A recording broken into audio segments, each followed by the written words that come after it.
어떻게 한 주간 잘 지내셨습니까? 네, 우리 함께 한번 인사해 봅시다. 자, 샬롬 샬롬 반갑습니다. 샬롬 샬롬 반갑습니다. 오른쪽 왼쪽 네, 네.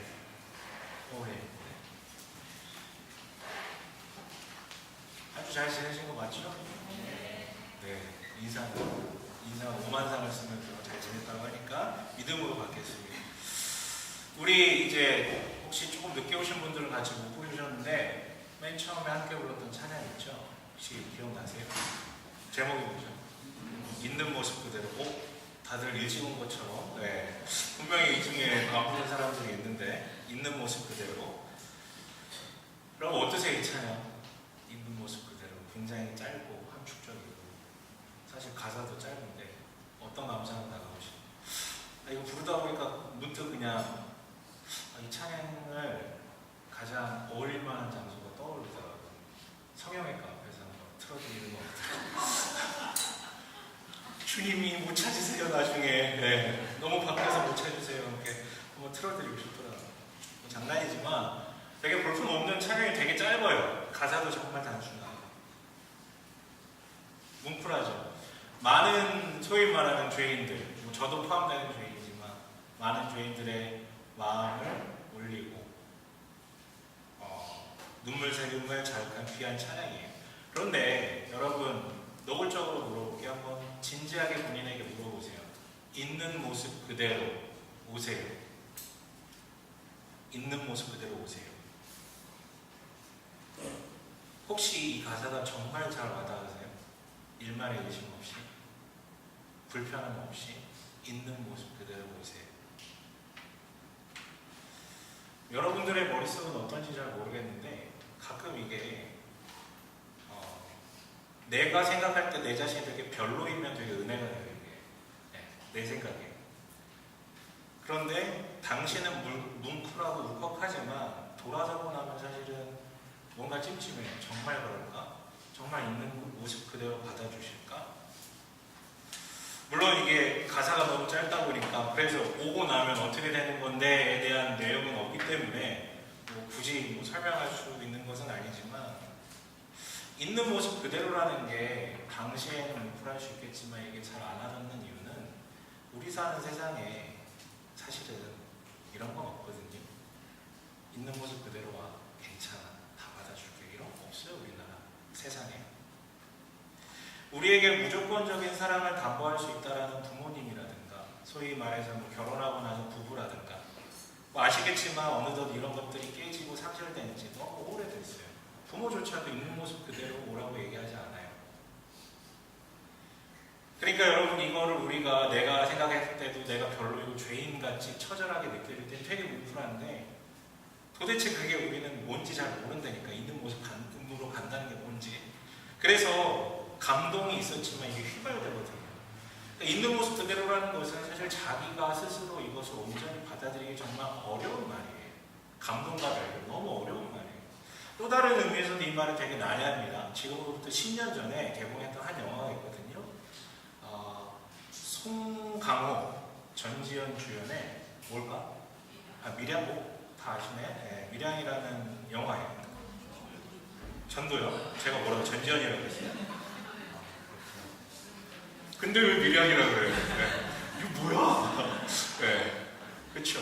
척하면 딱이죠. 네. 송강호, 전도연 주연의 밀양. 보셨는지 모르겠는데 한 번쯤은 보셨으면 하는 영화예요.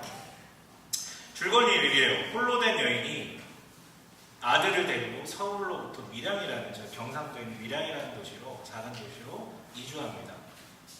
그런데 이제 그 지역 사람 중에 한 사람이 이 여자가 돈이 많을 것 같다는 생각에 아들을 납치해요. 근데 또 실수로 죽여버려요. 이 사실을 나중에 알게 된 이 엄마는 완전 좌절하고 인생의 삶의 의미를 잃어버리는데 우연히 참석한 교회 예배, 집회 시간에 큰 은혜를 받고 위로를 받고 믿게 됩니다. 그때부터 열심히 신앙생활을 하려는데 시간이 좀 지나니까 너무 허무한 거야. 계속해서 아들이 생각나는 거야. 손에 이름도 안 잡히고. 그래서 결단을 해요. 무슨 결단을 하냐면 그리스도교회에 있어서 가장 강렬한 계명이 있잖아요. 이거 말이 돼? 뭐요? 원수를 사랑하라 라는 거를 실제 실천해 보려고 한번 결단을 합니다. 그래가지고 자기 아들을 죽인 살인범이 갇혀있는 감옥에 찾아가서 면회실에서 마주하죠.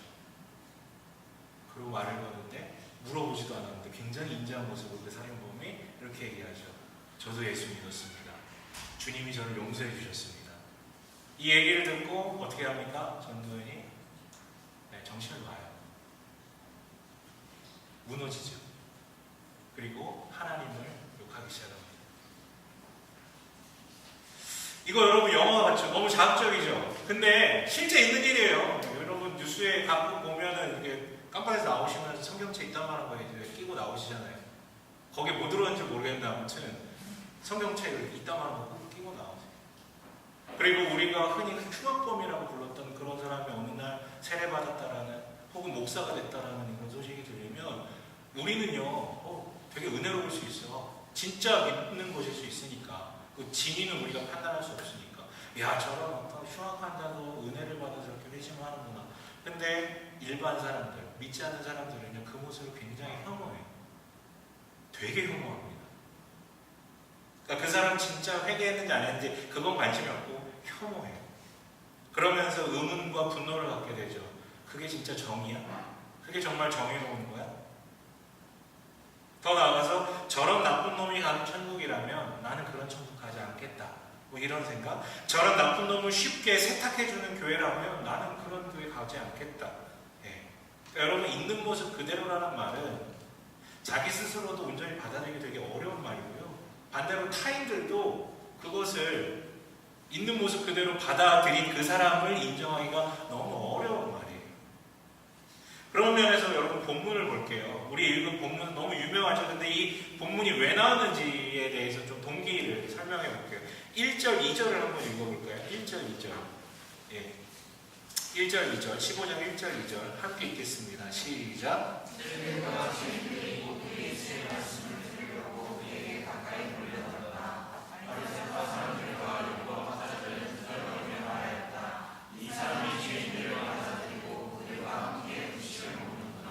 그래요. 이게 여러분 요것만 보시면 여러분 바리새인 또 뒤적뒤적 잡을 거예요. 이건 이제 바리새인 같은 인간들. 그런데 방금 미량 얘기했잖아요. 그 연장선상에서 보면은 이해가 된다니까요. 왜냐하면 그 당시 세리는 로마 제국과 결탁해서 백성들의 고열을 빨아먹던 정말 나쁜 놈이었거든요. 진짜 흉악범이에요. 예수님이 만나서 같이 식사를 하는 거예요. 열받죠. 그 투덜거림을 보시고 예수님께서 일련의 비유를 말씀하셨는데 그 세 번째 비유가 바로 오늘 우리 읽은 탕자의 비유예요. 성경에는 탕자라는 말이 나올까요? 안 나올까요? 안 나오죠. 근데 우리가 그냥 이해하기 쉽게 탕자의 비유라고 우리 각인되어 있는데 되게 감동적이에요. 왜냐하면 우선 이 아버지가 너무 말도 안 되게 따뜻한 사람인 거예요. 다 받아줘. 대조적으로 이 아버지가 더 따뜻해 보이는 이유는 이 아들이 뭐냐면 너무 쓰레기 같거든요. 분리수거도 안 될 정도로 너무 쓰레기 같아. 그러니까 이게 너무 극단적으로 차이가 나니까 아비의 그 사랑이 더 따뜻해 보이는 거죠. 그런데 여러분 우리가 그냥 아무 배경 지식 없이 쓱 봐도 야, 이 아버지 대단하다, 이 아들 참 나빴구나, 요 정도 이해를 하시겠지만 당대 예수님 앞에서 그 비유를 듣던 사람은 경악했어요. 왜냐하면 이게 말도 안 되는 일이었거든요. 죽지 않은 아비에게 유산을 달라는 것은 듣도 보도 못한 얘기예요. 듣도 보도 못한 얘기. 이거 죽으라는 얘기거든. 이건 말도 안 되는 폐륜이에요. 폐륜의 아이콘이죠. 그리고 아비의 소유물을 지금 내놓으라는 협박이고 아비를 죽은 자 취급하면서 원래 독립하지 않은 아들은 아비의 소관에 있는 자예요. 그런데 지금 어떻게 하겠다는 거예요? 먼저 결혼도 안 했는데 지금 유산 줘가지고 아비 죽지도 않는데 유산 받아가지고 가겠다라는 거죠. 뭐냐면 늘 얘기하잖아요. 중동에서의 그 명예라는 건 어마어마하게 중요한 건데 아비의 명예를 지금 대놓고 땅에 짓밟고 있는 것이죠.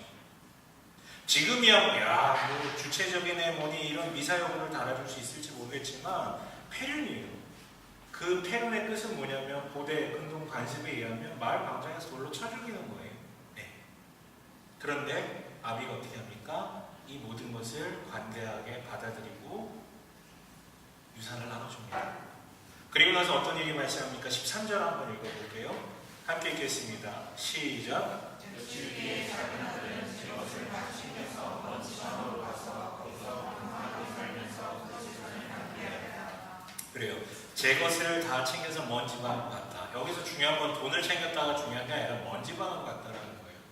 뭔데요 이게? 아비의 그늘과 아비의 간섭으로부터 전혀 접점이 없는 저 먼 곳으로 갔다라는 것이죠. 거기 가서요 자기가 꿈꾸던 대로 살았어요. 하고 싶은 거 다 했어요. 돈도 있겠다. 사고 싶은 거, 하고 싶은 쾌락 다 누리면서 그렇게 살았죠. 자신의 자유함대로 살았죠. 마치 아비 없는 자처럼. 그럼 물어볼게요. 행복할까요? 안 행복할까요? 행복할까요? 안 행복할까요? 겁나 행복하죠. 여러분 다 꿈꾸잖아요. 돈 이렇게 많고 내가 하고 싶은 거 아무도 나한테 뭐라고 안 그러고 하고 싶은 대로 하고 싶은 삶. 우리 다 원업이 아닙니까? 행복하죠. 행복해요. 여러분 이거 부정하면 안 돼요. 여러분 우리는 마약에 취해서 예수 믿는 사람들 아니에요. 행복해요 그것도. 근데 문제는 본문에서도 얘기하듯 끝이 있다라는 거죠. 반드시 그것들은 소멸될 수밖에 없다라는 거예요. 필연적으로. 그래서 본문에서는 모든 것을 탕진했을 때라고 기록하고 있는데요. 사실 이 사람이 돈을 다 탕진하지 않았었더라도 분명히 절벽을 마주했을 거예요. 더 이상 즐겁지 않고 더 이상 기쁘지 않고. 왜냐하면 내 주변에 있는 그 사람들은 다 내 돈 빨아먹으려고 있는 사람들이지 나랑 진정한 관계 가운데 있는 사람이 아니거든. 결국에 이 사람은 아무것도 남지 않아. 이 사람은 그런 류의 사람들의 어떤 극단적인 표현인 것이죠. 사랑도 소유도 쾌락의 어떤 감정도 삶의 의미도 목적도 다 소멸됩니다. 그런데 여러분 우리 인생에 진리가 하나 있잖아요. 나쁜 일은 어쩐다고요? 나쁜 일은 뭐? 나쁜 일은 겹쳐서 온다고. 겹쳐서. 엎친 데 덮친 격으로 그 땅에 뭐가 됩니까? 흉년이 찾아옵니다. 내 인생도 내 마음대로 안 되는데 늘 우리의 문제는 내 인생도 내 마음대로 안 되는데 주변 환경도 내 마음대로 잘 안 된다는 것이죠. 그래서 그는 몰락한 것을 넘어서 땅 밑으로 꺼져요. 그래서 그가 얻은 직장이 뭡니까? 돼지치기예요. 유대인들에게 돼지란 뭘까요? 부정한 짐승이에요. 절대 유대인은 경건한 유대인은 돼지를 만지지도 않습니다. 치지도 않고 먹지도 않죠. 근데 지금 돼지치기를 하고 있다는 거예요. 갈 때까지 간 거죠. 아니, 더 갈 때가 남았어요. 16절 한번 읽어볼까요? 함께 읽겠습니다. 시작. 돼지가 먹는 지역 열매라도 좀 먹고 배를 채우고 싶은 심정이었으나 그에게 먹을 것을 주는 사람이 없었다. 그래요. 하다못해 돼지 먹는 것을 탐할 정도로 추락해요. 물론 여러분 이거 비유입니다. 사람이 이렇게까지 추락하는 경우가 많지는 않죠. 그런데 물론 인생 어찌 될지 몰라요. 스스로 자유함을 쟁취하기 위해서 나가 하고 싶은 대로 살았다라는 그 사람, 물론 행복감을 누렸어요. 충만히 누렸어야 하지만 그 끝이 이렇게 파멸됐던 것이죠. 돼지 먹는 것조차 부러워하고 주변에 아무도 없었다는 게 그의 현재를 나타내는 말입니다. 아무것도 없어요. 즉 지금 이 순간 이 사람은 돼지보다 못한 존재가 되어버린 것이죠. 인간이 아니에요. 17절이요. 함께 읽어보겠습니다. 시작.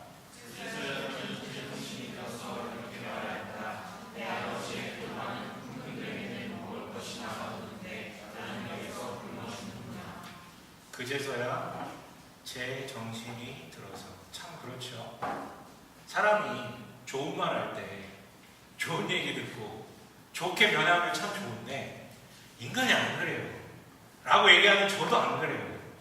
좀 뭔가 되게 힘들어요. 좀 바뀌어. 제가 볼 때 사람의 극적 변화는 두 가지 유형이 있는 것. 하나는 뭔가 자신의 확고한 삶의 방식이 있어요. 그게 이데올로기든 삶의 가치이든 얻고자 하는 어떤 목표이든 목적이든 어쨌든 자기가 확신하는 방향으로 최선을 다해서 살아봤는데 그렇게 살아봤는데 너무 허무한 거야. 이게 충족이 안 되는 거야. 아, 이 방식이 아니었구나 라고 해서 변화되는 경우가 있어요. 그런데 여러분 이렇게 최선을 다해서 사는 인생은 사실 많지 않아요. 많지 않아요. 보통은 최선을 다해서 숨만 쉬죠. 그쵸? 최선을 다해서 술만 마시고 그쵸? 그래서 대부분의 극적 전환하는 경우는 보니까 이런 거예요. 자기 삶이 정말 되지만도 못한 것 같다라는 것을 자기가 느낄 때, 최악임을 직면할 때, 조금 살만할 때는 자기 의지로 변화되는 경우가 없습니다. 제가 볼 땐 그래요. 아이언맨 저기 뭐죠? 최근에 개봉했던 엔드게임 다 보셨죠 이제는? 네. 안 봤어요? 네. 이제 스포일도 되잖아. 안 봤어요? 볼 거예요, 안 볼 거예요? 봤어요? 네. 안 본 사람 없죠? 네. 누가 안 봤어요?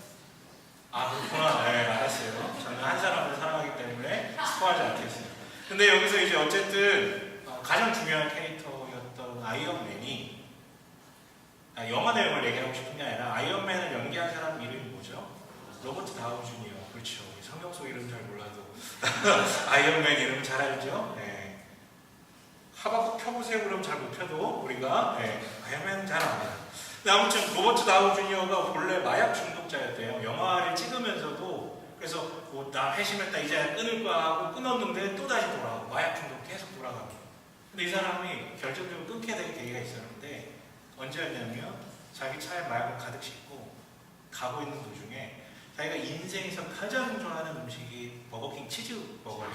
네. 그래가지고 그것을 사가지고 먹으려고 입에 물었는데 맛이 안 느껴져요. 맛이.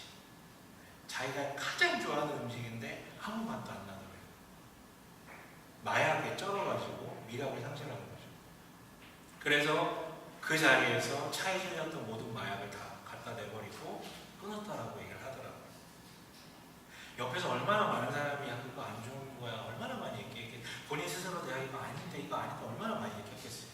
그런데 그 순간 그는 자기가 되지보다 못한 존재라는 것을 깨닫고 그리고 전환하게 된 것이죠.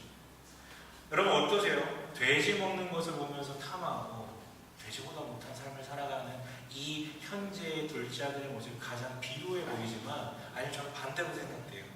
저는 이때가 비로소 그 인생에 있어서 가장 인간다운 순간 아니었나? 자기가 붙잡고 살던 가치, 터전, 소유, 목적 등 이런 모든 것에 취해서 사는 게 아니라 온전히 성찰하는 것이죠. 이게 아니구나. 이게 아니구나. 그러니까 틀렸어라는 결단하는 게 중요한 게 아니라 내가 살아온 방향에 대해서 객관적으로 다시 한번 살펴볼 줄 아는 이게 여러분 돼지와 사람의 차이잖아요. 그렇잖아요.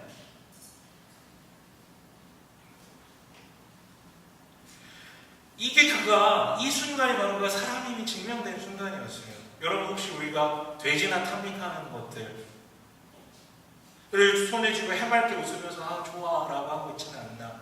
혹은 돼지나 먹는 것을 바라보면서 야 맛있겠다 라고 바라보고 있지 않았나? 한번 돌아봤으면 좋겠어요. 옆에 사람 한번 보시고 한번 이렇게 속삭여 볼까요?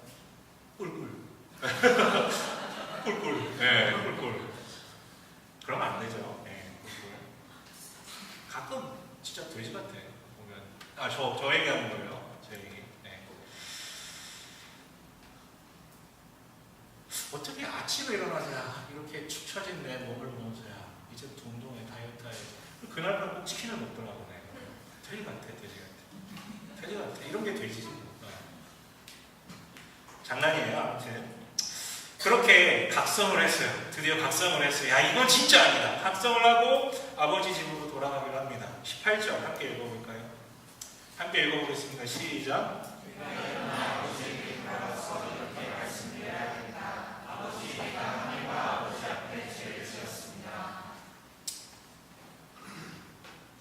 왜요? 왜 이런 고백을 할까요? 그때는 참 간섭을 하고 내 자유를 뺏는 존재로만 알고 있었는데 각성을 하고 객관적으로 보니 자기 삶에 있어서 가장 의미 있고 나를 일방적으로 사랑하고 가장 안락한 삶을 누릴 수 있었던 자리와 사람은 바로 아버지였다라는 것을 깨닫게 된 것이죠. 그 아비만큼 나를 사랑했던 존재도 그 품만큼 넓었던 곳이 없었어요. 그래서 19절 한번 읽어볼까요? 함께 읽습니다.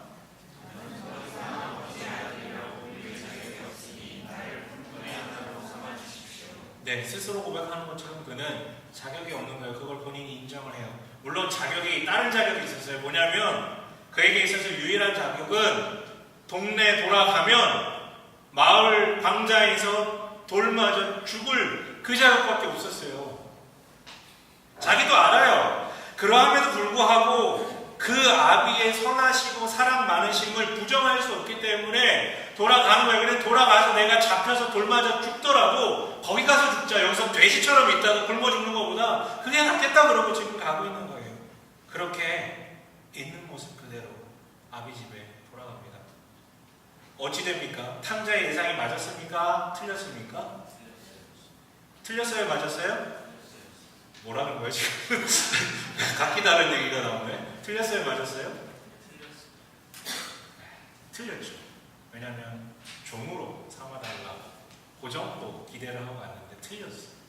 그 아비는 종으로 삼아주는 게 아니라 어떻게 해요? 아들로 삼아주는. 그 전에 20절 함께 읽어볼까요? 함께 읽습니다. 시작.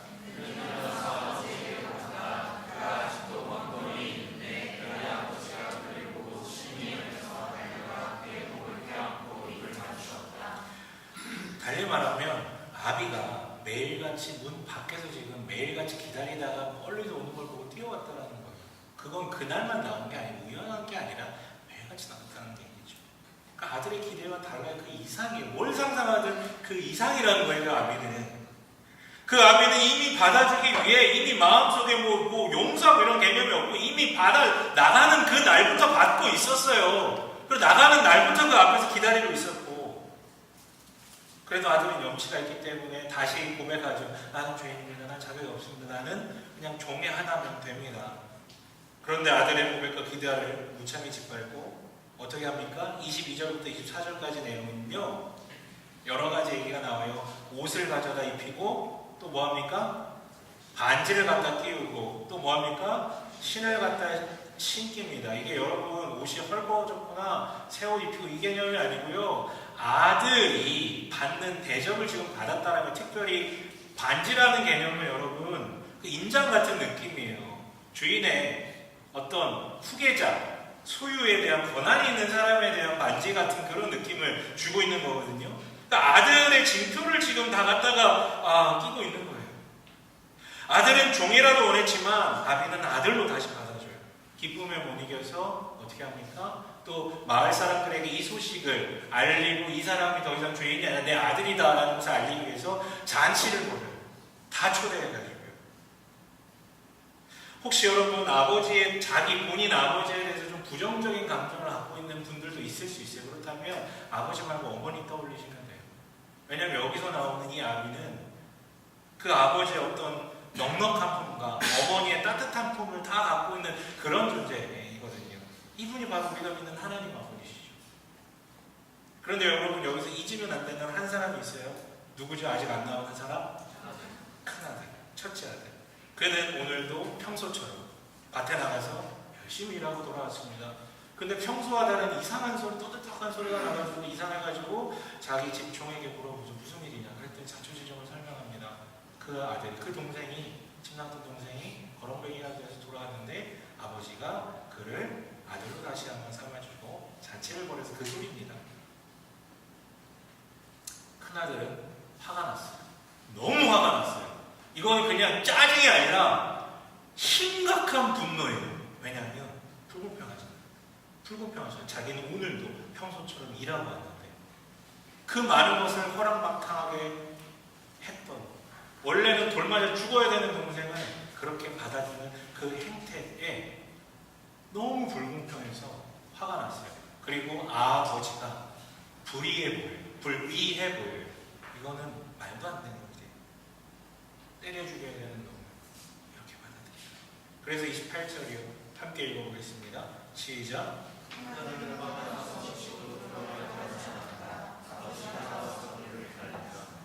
네, 그래서 집에 들어가지 않으려고요. 여러분 이 첫째 아들의 행동은 어떻게 여러분에게 다가오세요? 이해되세요? 네. 이해되지 않나요? 이거? 너무 이해되지 않나요? 저는 이 사람 마음이 정말 잘 이해돼요. 왜냐하면 제가 실제 첫째거든. 이게 아니라 그래서가 아니라 첫째는 맞아요. 근데 이제 그 이유 때문이 아니라 전 진짜 이런 사람이거든요. 첫째 아들 같은 사람. 제 별명이 뭐였다고요? 대학교 때 바리새손이라고. 바리새인 손 할 때 바리새손이라고. 네. 바리새인으로서 정말 열심히 경건하게 살았어요. 경건하게 살았다기보다 경건의 행위에 충실하게 잘 살았죠. 열심히. 물론 제가 얼마 전까지만 해도 내가 그렇게 사는 게 우리 아버지의 그 강압적인 어떤 스파르타식 경건 훈련 방식 때문에 내가 그렇게 살아온 줄로 알고 있었는데, 아니 요즘 내가 가만히 보니까 그 어떤 훈련의 문제가 아니라 내가 원래 그런 인생이더라고요. 저는 만약에 예수님 당시에 태어났었다면 저는 그때도 경건한 유대인 뭐 요쪽에 아마 소속되었을 것 같아요. 왜냐하면 내가 가만히 보니까 나는 둘째 아들 같이 그렇게 튀어나와가지고 그렇게 막 무너질 것 같지는 않아요. 내 인생이 아무리 봐도 그렇게 그렇게 미친 듯이 놀지 못할 것 같아. 내가 내 삶을 보니까 그게 막 불안할 것 같아. 그렇게 살면 쾌락에 대한 욕망이 그렇게 크지 않거든요. 저는. 그래서 바르지 못한 것에 대한 분노가 있고 때문에 공평함에 대한 엄청난 추구가 있어요. 이 말은 뭐냐면요, 인정 욕구가 있다는 거예요. 쾌락에 대한 욕구는 없는데 뭔가 인정받고자 하는 욕구는 있다는 거예요. 이게 다 첫째 아들 콤플렉스 같은 거잖아요.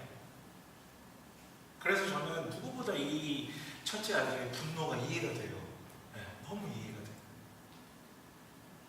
아무 일도 하지 않는 녀석을 오히려 다 까먹고 미친 짓 하고 살았던 그 인간을 나와 동등한 존재로 받아들인다? 야, 이거 참을 수가 없어.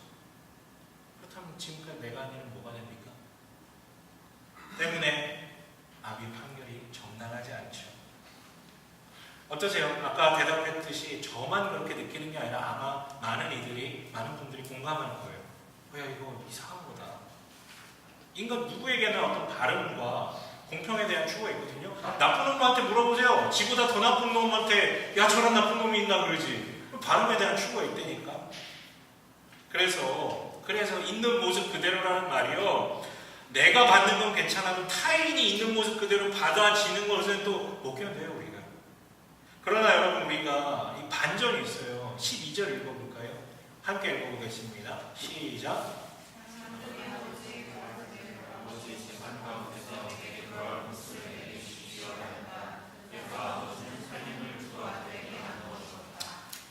살림을 두 아들에게 각각 나누어 줍니다. 뭔 내용인지 아시겠죠? 첫째 아들이 이미 뭘 받았어요? 안 받았어요? 유산은 이미 받았어요. 얻어내야만 하는 게 아니라 이미 주어진 거라고요. 그런데 더 중요한 것은 형이 왜 분노를 했냐면 공평하지 않다라는 것이고, 이 말은 반대로 얘기하면 내가 그만큼 한 부분에 대해서 적절한 보상을 줘야 되는 것 아닙니까? 라는 요청인 거예요. 단지 얘가 받아들인 게 문제가 아니라 그동안 내가 노력한 건 뭐가 되는 건데 그에 합당한 걸 나한테 줘라는 어떤 그 이면에 욕구가 있는 거거든요. 그런데 여러분, 이 첫째의 논리 있잖아요. 내가 일한 거 그거 다 어디 갔는데 나한테 줘야 되는 거 아니야? 이 첫째의 논리는요, 누가 얘기하는 논리냐면 계약에 의해서 일한 만큼 공평하게 달라고 말하는 고용된 종들이 하는 얘기예요. 내가 일한 만큼 내놓으라고. 29절 읽어볼까요? 29절이요. 함께 읽어보겠습니다. 시작.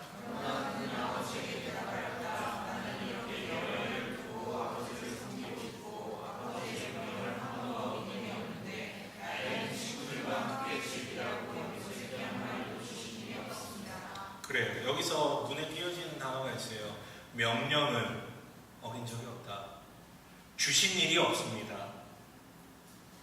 그러니까 여러분, 이 첫째 아들의 용어와 말발과 모든 인식이 다 아들이 하는 말이 아니에요. 이거는 종이 하는 표현이고, 명령을 받아서 한다. 주셔야 내가 받지 않냐, 받은 만큼 줘야 되지 않습니까? 라는 이런 논리, 이거 다 종이 하는 얘기라고요. 종이. 근데 이 친구는 다름 아니라 아들이잖아요. 아들은 이미 주어진 특권을 누리면 돼요. 그리고 아들의 노동은 누가 시켜서 대가를 받기 위해서 하는 노동이 아니라 아들의 노동은 지 거기 때문에 지가 그냥 하는 그런데 지금 아들인데 스스로를 종으로 격하시켜서 투덜대는 거죠. 집에 있지만 이 아들은 지금 압이 없는 자처럼 살아가고 있어요. 집에 있지만. 그리고 거래의 대상만 있어요. 아비는 없고. 자유가 있는 한 스스로 예속되죠. 그 어떤 누림도 없이 그저 그 압이 마음에 들기 위한 몸부림이고 얼마나 피곤합니까? 여러분, 우리 자신의 모습을 보지 않습니까? 신앙생활 하다 보면 이쪽으로 넘어가는 경우가 되게 많아요. 어느덧 내가 믿기 시작을 했는데, 특히 모태신앙으로 살아오신 분들, 자유를, 권한을, 아들의 자녀됨의 권한을 누리는 게 아니라 마음에 들기 위해서, 거래하기 위해서. 근데 이거 얼마나 피곤합니까? 무엇을 하나 선택하더라도 신경 쓰이고 눈치 보이고, 자녀됨의 권리를 누리는 게 아니라 자녀가 되기 위한 의미에 짓눌려서 신앙생활이 부담스러운 거죠. 불편한데 천국은 가야겠고, 힘든데 천국은 가야겠고. 여러분, 이런 논리라면 이 첫째 아들에게 있어서 베스트 시나리오는 뭔지 아세요? 빨리 내가 요청하지 않아도 아버지가 내 주머니에다 쑤셔 넣어줘가지고 그 집을 떠나는 거예요. 결국 첫째 아들은 몸은 그 집에 있었지만 용기가 없어서 떠나지 못하고 징징대는 예비 탕자죠. 이 사람은 더 불쌍할 수 있어요. 왜요? 걔는 행복이라도 해봤잖아요, 잠깐. 얘는 한 번도 행복한 게 없는 거야. 여러분, 있는 모습 그대로. 기본적으로 인간은 이 있는 모습 그대로 은혜라는 것을 받아들이기는커녕 이해하기도 되게 어려운 개념이에요. 물론 내가 만약에 죄 많은 죄인이라면 은혜 받는 것을 갈구하죠. 그러나 그런 죄인도 은혜를 막상 받고 나면 조금 시간이 지나면 의심하기 시작해요. 진짜 그럴 수 있나? 왜냐면 모르거든. 개념이 안 되거든. 만약에 내가 경건하게 의롭게 살았다면 은혜는 정말 불편한 개념이에요. 정말 불공평한 거니까. 그래서 되게 재밌는 건 둘째처럼 망가질 때만큼 망가진 사람이 오히려 은혜를 되게 쉽게 받는다는 것이죠. 바르게 살아온 사람이 오히려 어려워요. 아까 질문했죠. 그런 놈이 가는 천국이라면 나는 안 갈란다. 이 말이요, 되게 합당해 보여요. 합리적이어 보여요. 그러나 만약에 그런 놈이 갈 수 없는 천국이라면 어차피 나도 못 가요. 그런 놈이 못 가는 곳이라면 어차피 당신도 못 갑니다. 은혜를 못 믿는 거. 은혜라는 걸 못 믿는 거. 은혜를 모르면 천국을 못 가죠. 그래서 저는 사실 이거 말씀이 되게 좀 아쉬워요. 이게 성경에 토달면 안 되는데 몇 절에서 끝나요? 32절로 끝나죠? 저는 조금 아쉬워. 33절 하나 더 있었으면 어땠을까? 이렇게 들어가는 거죠. 아비가 말하기를, 얘야, 너나 너네 동생이나 둘 다 다리 밑에서 주워온 애들이다. 닥치고 기뻐해라. 닥치고 잔치에 참여해라. 어디서 주워왔는데 지금 나한테 승질이야. 이 정도 여러분, 출생 비밀 정도는 있어야 한국에서 통하죠. 그렇죠? MSG가 필요해요. 저 2단 아닙니다. 여러분, 33절 없어요. 네. 제가 좋아하는 팀 켈러라는 목사님이 계신데 미국 사람이죠. 글자는 3개지만 미국 사람입니다. 그 목사님이 제가 책을 보여드리려고 했는데 안 갖고 왔네. 그 목사님이 조금 얇은 책을 썼는데 그 책에 이 본문만을 가지고 책을 썼어요. 여러분, 그 책 꼭 한번 읽어보셨으면 좋겠는데 거기 마지막 즈음에 이런 구절이 나와요. 제가 거기 혹시 적어놨나요? 가이드에? 같이 한번 제가 한번 읽어드릴게요. 어쩌면 형에게는 자신의 자아상을 떠받치기 위해 비난의 대상으로 늘 고집불통인 동생이 필요했는지 모른다. 어쩌면 동생은 잘난 척하는 형 때문에 개과천선하기가 더 어려웠는지 모른다. 그러다 동생이 잘못을 인정하고 아버지가 그를 환영해주자 형은 기존의 구도가 깨졌음을 깨닫고 노기가 충천했다. 저는 굉장한 분석이라고 생각을 해요. 그런데 여러분, 이 책 제목이 더 기가 막혀요. 책 제목이 뭐냐면 탕부 하나님이에요. 탕부 하나님. 탕자가 아니라 탕부. 어쩌면 이 방탕한 탕자들을 받아주시는 하나님이야말로 무모할 정도로 씀씀이가 핵 막 터주는 그런 아버지라는 의미에서 탕부라고 이름을 지었어요. 어떻게 보면 이 본문, 이 비유의 핵심을 가장 함축 직접적으로 드러내는 제목 같아요. 여러분 이 책 꼭 읽어보세요. 물론 이렇게 꼭 읽어보라고 해도 10분의 1도 아닐 걸 알지만 그래도 꼭 한번 읽어보셨으면 좋겠어요. 저는 이 책 정말 추천합니다. 개인적으로 예전부터 계속 추천하는 책이에요. 탕부 하나님. 제가 뭘 좋아한다고요? 탕수육? 네, 탕부 하나님. 네, 죄송합니다. 네. 근데 아무튼 책 너무 좋아가지고 내가 보면 야 진짜 대가는 다르다. 근데 보니까 제가 좋아하는 대가들은 다 비슷하게 생겼어요. C.S. 루이스, 뭐 자크 엘로이, 팀 켈러 이런 사람들 공통점이 머리가 없어. 하나님이 지혜를 주시고 머리카락을 다 가져가셨어요. 등가 그 안에 놓지 지혜를 주고 가져가는. 그래서 저도 두렵지 않습니다. 지혜의 상징이 될 거기 때문에 대머리 독수리가 돼서 창공을 이렇게 날릴 미래를 꿈꾸고 있습니다. 말씀을 마실게요. 저도 우리 애들 아직 어리잖아요. 그러니까 애들을 양육하다 보니까 그리고 이제 세워진 목사로서 한 사람 한 사람 이렇게 양육해 가다 보니까 공통적으로 힘든 게 있어요. 공통적으로 뭔가 양육을 한다라는 개념에 있어서 공통적으로 가장 힘든 다 참을 수 있어요. 다 참을 수 있고 좋은데 공통적으로 너무 어려운 게 뭐냐면요. 뭘까요? 뭐가 제일 어려운 것 같아? 뭔가를 뭐 애들을 어떤 양육을 한다, 어떤 신앙적으로 양육을 한다. 뭐가 제일 어려울까? 뭐가 제일 어려울까? 응? 맞아. 어느새 아이가 생기고 목사로서의 역할로서 어떤 사람들을 양육하다 보니까 제일 어려운 게 좀처럼 적응이 안 되는 게 기다림이라는 게 진짜 안 되더라고요. 이거는 인간이 자기 의지로 할 수 있는 부분은 아닌 것 같다라는 느낌이 늘 들어요. 기다려주는 거. 뭔 짓을 해도, 뻘짓을 해도 기다려주는 거. 그래서 여러분 이 본문 너무 유명해서 저도 얼마나 많이 받겠어요. 심지어 설교도 얼마나 많이 받겠어요. 5번 해봤어요. 아무튼. 근데 예전에는 미처 눈치채지 못했던 아버지의 모습이 새삼스레 보이더라고요. 또 다른 감동으로. 물론 여러분 문 앞에 나가서 버선발로 맞아주고 안아주고 아들로 받아들여주고 튀어나가려는 아들 붙잡아가지고 첫째에게 대해서 설득하고 타이르는 이런 모든 것들도 여전히 감동이지만 다시 이 부분을 보면서 느꼈던 감동은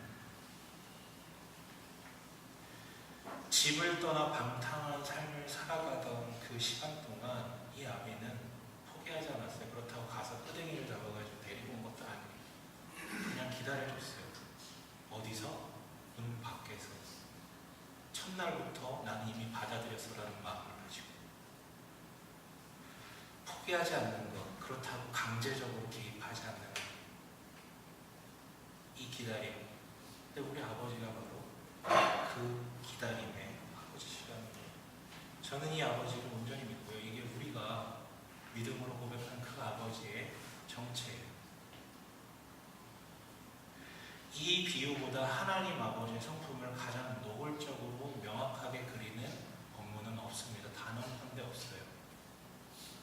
이게 바로 여러분이 하나님에 대해서 어떤 이미지를 갖고 있는지 잘 모르겠지만 단어 한데 이거 이상은 없어요. 이게 가장 확실해요. 물론 여러분 우리는 그래도 계기죠. 아직 돼지가 되기에는 한참 남았으니 좀 기다려주옵소서. 아직 내가 종처럼 되려면 좀 더 남았습니다 하시는 분들은 더 열심히 일하시고 돼지가 되기에 아직 한참 남으셨으면 더 많이 드세요. 더 많이 드십시오. 더 노시고. 그래서 때로는 정말 안타까운 거 좀 떠날 수도 있어요. 교회를 떠나거나 할 수도 있어요. 물론 되게 슬픈 일이긴 하지만 너무 슬픈 일이지. 다만 우리가 절대 잊지 말아야 될 단 한 가지가 있다면 그 아버지가 오늘도 그 자리 문 밖에서 이미 받아들인 결단을 하고 기다리고 계심을 잊지 않으셨으면 좋겠어요. 그걸 깨달았다면 그 모습, 있는 모습 그대로 돌아갑시다. 여러분 이 비유는 나쁜 녀석 두 인간의 이야기가 아니에요. 이 비유는 아버지가 이런 분이시다를 들려드리기 위한 예수님이 말씀하셨으니 가장 정확하잖아요. 아버지가 이런 분이다라는 걸 알려주기 위함이고, 두 번째는 그 다음에 이 두 녀석을 깐다 그 개념이 아니라요. 잔치를 벌였다라는 게 이 비유의 두 번째 중심 내용이에요. 당신이 여러분이 지금까지 신앙생활 하시면서 혹은 최근에 교회에 나오셔서 뭔 얘기를 들었든지 간에 뭘 배웠든 그분은 상상 그 이상의 사랑이자 은혜이십니다. 여러분 있는 모습 그대로 오라는 이 말에 응답하여서 나아오는 우리 되시길 주님의 이름으로 간절히 축원합니다.